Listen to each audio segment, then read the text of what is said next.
ويسر لي أمري واحلل عقدة من لساني يفقهوا قولي। উপস্থিত অধ্যকার খুলনা জেলার বাংলাদেশ নির্মাণ শ্রমিক ফেডারেশনের কার্যকরী কমিটির পরিচিত সভার সম্মানিত সভাপতি জনাব মনির ভাই, এখানে উপস্থিত রয়েছে বাংলাদেশ নির্মাণ শ্রমিক ফেডারেশনের কেন্দ্রীয় কমিটির সাংগঠনিক সম্পাদক, সাতক্ষীরা জেলার সুযোগ্য নির্মাণ শ্রমিকের সাধারণ সম্পাদক, সারা বাংলাদেশে যার সাংগঠনিক তৎপরতার কারণে বাংলাদেশ নির্মাণ শ্রমিক ফেডারেশন কার্যক্রম সুসংগঠিত হতে যাচ্ছে, সেই সাংগঠনিক সম্পাদক জনাব ফারুকুজ্জামান ফারুক। আমরা তাকে খুলনাবাসীর পক্ষ থেকে জোরে করতালি দিয়ে অভিনন্দন জানাতে চাই। এখানে আজকে উপস্থিত হয়েছেন মাগুরা থেকে, মাগুরা বাংলাদেশ নির্মাণ শ্রমিক ফেডারেশনের সংগ্রামী সভাপতি জনাব তরিকুল আলম ভাই এবং তার সাথে যারা এসেছেন। এখানে উপস্থিত রয়েছেন বাংলাদেশ নির্মাণ শ্রমিক ফেডারেশনের ৩৫ বিশিষ্ট কমিটির সমস্ত নেতৃবৃন্দ। এখানে উপস্থিত রয়েছেন বাংলাদেশ জাতীয়তাবাদী। শুভেচ্ছা জানাচ্ছি যারা আমার সামনে উপস্থিত বাংলাদেশ নির্মাণ শ্রমিক সংগঠনের মেহনতি শ্রমিক ভাইয়েরা,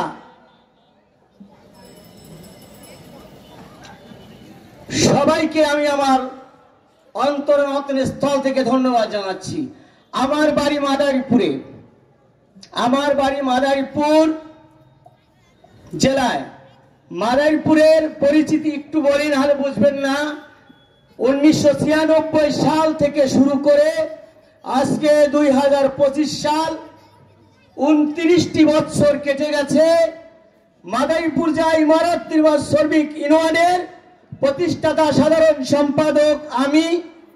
আমার মাদারীপুরের শ্রমিক সংগঠনকে সুসংগঠিত করে এত সুন্দরভাবে তৈরি করেছি যে আমাদের নিজস্ব অর্থায়নে, আমাদের নিজস্ব জায়গায় 5 তলা ভবনে নির্মাণ শ্রমিকদের মাদারীপুর জেলায় আমরা প্রতিষ্ঠিত করেছি। যেই কারণে, যে উদ্দেশ্যে নির্মাণ শ্রমিক ইউনিয়ন প্রতিষ্ঠিত করেছি, মাদারীপুরের শ্রমিকরা সেই সুবিধাটুকু ভোগ করতে পারতেছে।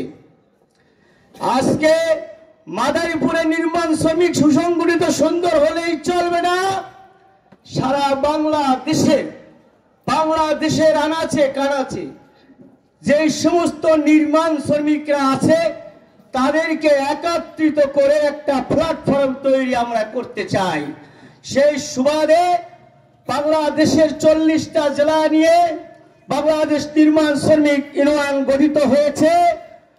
বাংলাদেশের 26টা জেলার লোক নেতৃত্ব স্থান পেয়েছে।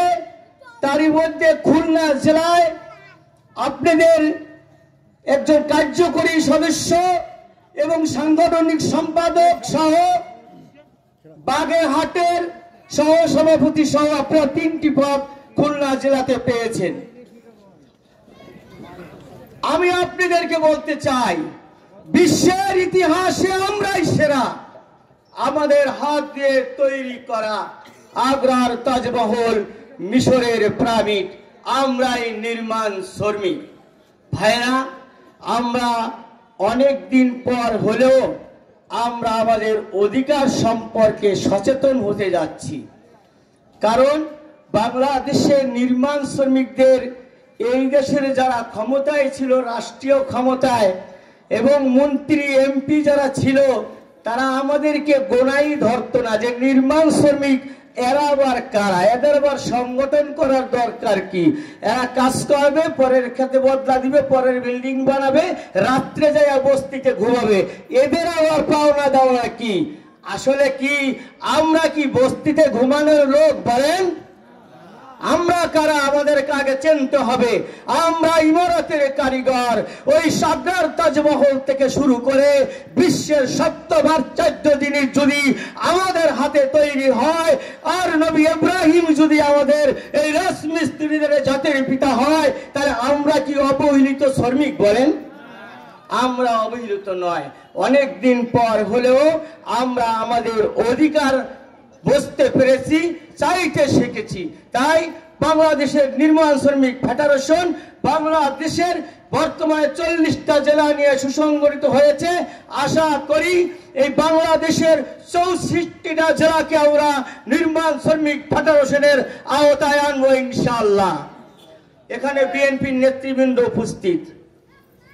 এই খুলনা বিভাগ, এই খুলনা বিভাগকে টোটাল বিভাগকে 6টা জেলা না 5টা জেলা, এই 5টা জেলাকে আমরা নির্মাণ শ্রমিকের ফেডারেশনের আওতায় আনতে চাই। কি বলেন? আনতে চাই না? আপনারা কি ঘুমাই গেছেন? দুনিয়ার মজদুর, দুনিয়ার মজদুর ভাইরা আমার, আমি বক্তব্য দীর্ঘায়িত দিব না। আমি যদি আজকে সারা রাত বক্তব্য দেই, আপনারা কেউ উঠবেন না ইনশাল্লাহ, আমি জানি। কারণ আমি আপনাদের প্রাণের কথাগুলো তুলে ধরতে পারবো, যেই কথাগুলো আপনারা বলতে চেয়েও পারেন না। আজকে এই খুলনা জেলার এই লবণচূড়া এলাকায় আজকে এই 35 বিশিষ্ট কমিটির পরিচিত সভা এবং আলোচনা সভা, আজকে আমাদের সভাকে ধন্য করেছেন এই খুলনা জেলার এই কয়েকজন রাজনৈতিকবিদ যারা বিএনপির সাথে জড়িত। তাদের কাছে আমি উদাত্ত আহ্বান করি যে আপনারা আমাদের এই নির্মাণ শ্রমিককে একটু দেখে রাখবেন। কারণ আর এখানে সাংবাদিক বৃন্দ আছে, মিডিয়ার ভাইয়েরা আছেন। আমি তাদের কাছেও বলতে চাই যে আপনাদের মিডিয়ার মাধ্যমে, আপনারা সাংবাদিকতার মাধ্যমে আমাদেরকে একটু তুলে ধরেন। কারণ আপনাদের মিডিয়ার মাধ্যমে এই যে বস্তি থেকে উঠে এসে তা যারা বড় বড় পদ প্রদান পেয়েছে আপনাদের সাংবাদিকতার কারণে, আপনারা এই নির্মাণ শ্রমিকদের কথাগুলো 12 দফা দাবিগুলো আপনারা সরকারের কাছে তুলে ধরবেন। এখন কোন নির্বাচিত সরকার নয়, অনির্বাচিত সরকার কার কাছে দাবি জানাবো? এখানে বিএনপির নেতৃবৃন্দ আছে, জামাতের থাকলেও বলতাম, আওয়ামী লীগ তো নাই। আমি রাজনীতি বক্তব্য দেব না। আমাদের এই নেতৃবৃন্দর কাছে উদাত্ত আহ্বান, আমার কোন শ্রমিকরা যেন কাজ করতে যে কোনো চাঁদাবাজি হয়রানি না হতে হয়, এবং এই যাতে ন্যায্য দাবি চাইতে গিয়ে কারো চোখ রাঙানি ঘাটা খাইতে হয়, এই জিনিসটা আপনারা খুলনা থেকে যারা আছেন নেতৃবৃন্দ তারা দেখবেন, এবং যিনি সংসদ সদস্য হবেন তাদেরকে আমাদের নির্মাণ শ্রমিকদের এই দাবি দেওয়াগুলো আপনারা তুলে ধরবেন, যেন তারা ভবিষ্যতে সংসদে যে আমাদের কথাগুলো তুলে ধরতে পারে। আমরা চাই, আমরা কোনো রাজনীতির সাথে জড়িত থাকতে চাই না। কারণ আমাদের রাজনীতির নেতারা সবাই গুরু, যারা রাষ্ট্র চালাবে তারা আমাদের মনিব। তাদের সাথে আমরা রাজপথে কোনো আন্দোলন করতে চাই না, আমরা রাজপথ দখল করতে চাই না।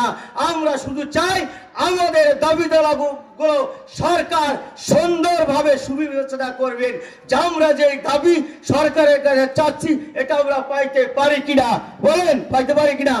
আমি এই খুলনা বিভাগকে, এই খুলনা বিভাগে যারা রাজমিস্ত্রিরা আছেন, রাজমিস্ত্রি নয় আসলে এই বিল্ডিং এর সাথে জড়িত যারা, তাদের নিয়ে 12 টাকা 15 টাকা যারা ইমারতের সাথে জড়িত সবাই আমাদের শ্রমিক, ইট ভাঙা শ্রমিক থেকে শুরু করে সবাইকে এই নির্মাণ শ্রমিক ফেডারেশনের আওতায় এনে সবাইকে একত্রিত করে সারা বাংলাদেশে নির্মাণ শ্রমিকদের অধিকার আদায়ের লক্ষ্যে আমরা কাজ করে যাব। ভাইয়েরা যারা দায়িত্ব পেয়েছেন, শুধু দায়িত্ব নিয়ে ঘরে বসে থাকলে কিন্তু সংগঠন চলবে না। মাদারীপুর থেকে সকালে একটা গাড়ি নিয়ে সকালে এসেছি, যাব খুলনায়। আজকে সাধারণ সম্পাদক থাকার কথা ছিল, কিন্তু সাংগঠনিক সম্পাদক, আমরাও নতুন সাংগঠনিক সম্পাদক যিনি আছেন তার উদ্দেশ্য আমি বলবো, তিনি সারা বাংলাদেশের সাংগঠনিক সম্পাদক। কোন জায়গায় কোন অবস্থা এটা তাকে তুলে ধরতে হবে, জানাতে হবে, বলতে হবে। এই যে 35 বিশিষ্ট কমিটির কাজ হলো এই খুলনা জেলায় যতটা সবার সাথে সবাই যোগাযোগ করে মাঝে মাঝে সবার মোবাইল নাম্বার নেবেন, নেতৃবৃন্দের মোবাইল নাম্বার নেবেন, রাখবেন, সবার মোবাইল নাম্বার সবাই রাখবেন। কারণ কি, এই মোবাইল দিয়ে ওই যে আমি তরিকুল ভাইরে, তারপর ওই যে ইনুস ভাইকে, ওই ফারুক ভাইয়ের সাথে যোগাযোগ করি। সারা বাংলাদেশে টেকনাফ থেকে তেতুলিয়া আমার প্রোগ্রাম ফারুক ভাই কিনে যাব, টেকনাফ থেকে মহেশখালীগঞ্জ, কক্সবাজার, বিভিন্ন জায়গায়, টাঙ্গাইল, এই যে এত জায়গায় প্রোগ্রাম করতে হবে একটি কারণে, আমার 29 বছর এই সংগঠনের বয়স। আজও আপনাদের মাঝে আসি যে যদি একটা কিছু করে যেতে পারি ভবিষ্যৎ প্রজন্মের জন্য, তাহলে ভবিষ্যৎ প্রজন্ম যারা কাজ করবে তারা যেন আর চক্রাঙ্গানি খেয়ে কাজ করতে হয় না, এই ব্যবস্থাটুকু আমরা করে দিতে চাই। আমি পরিশেষে একটা উদাহরণ দিতে চাই। এক গির্জায় এক বুড়া লোক, তিনি আতুরার শ্রেণী দিয়ে পাহাড় কাটে।